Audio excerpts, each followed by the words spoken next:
परमात्मा श्रीमन्नारायणो देवता अमृतांशोद्भवो भानुरिति बीजम् देवकी नन्दनः स्रष्टेति शक्तिः उद्भवक्षोभणो देव इति परमो मन्त्रः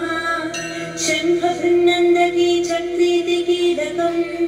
शाङ्गधन्वा गदाधर इत्यस्त्रम् रथाङ्गपाणिरक्षोभ्य इति नेत्रम् त्रिसामासामगः सामेति कवचम् आनन्दं परब्रह्मेति योनिः ऋतुः सुदर्शनः काल इति दिग्बन्धः श्रीविश्वरूप इति ध्यानम् श्रीमहाविष्णुप्रीत्यर्थे सहस्रनाम जपे विनियोगः ध्यानम् क्षीरोदध्वत्प्रदेशे शुचिमणिविलसत्सैकते मौक्तिकानाम् मालाक्लप्तासनस्थत्स्फटिकमणिनिभैर्मौक्तिकैर्मण्डिताङ्गः शुभ्रैरभ्रैरगभ्रैरुपरि विरचितैर्मुक्तपीयूषवर्षैः आनन्देन पुनीयातरिणलिनगदा शङ्खपाणिर्मुकुन्दः भूपादौ यस्य नाभिः वेदसुरनिलः चन्द्रसूर्यौ च नेत्रे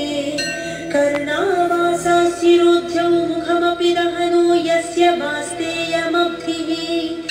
अन्तस्थं यस्य विश्वं सुरनरखगो भोगि गन्धर्वदैत्यैः चित्रं रम्यते तं त्रिभुवनवपुषं विष्णुमीशं नमामि ॐ नमो भगवते वासुदेवाय शान्ताकारं भुजगशयनं पद्मनाभं सुरेशं विश्वाधारं गगनसदृशं मेघवर्णं शुभाङ्गं लक्ष्मीकान्तं कमलनयनं योगिहृध्यानगम्यं वन्दे विष्णुं भवभयहरं सर्वलोकैकनाथं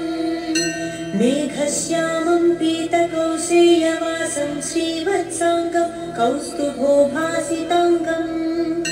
पुण्योपेतं पुण्डरीकायताक्षं विष्णुं वन्दे सर्वलोकैकनाथम्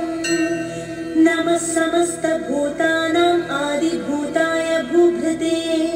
अनेकरूपरूपाय विष्णवे प्रभविष्णवे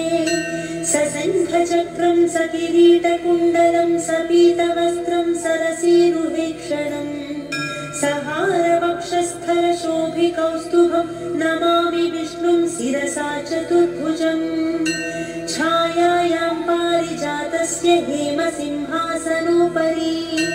असीनमम्बुदश्याममायताक्षमलङ्कृतं चन्द्राननं चतुर्बाहुं श्रीवत्साङ्कितवक्षसं रुक्मिणी सत्यभामाभ्यां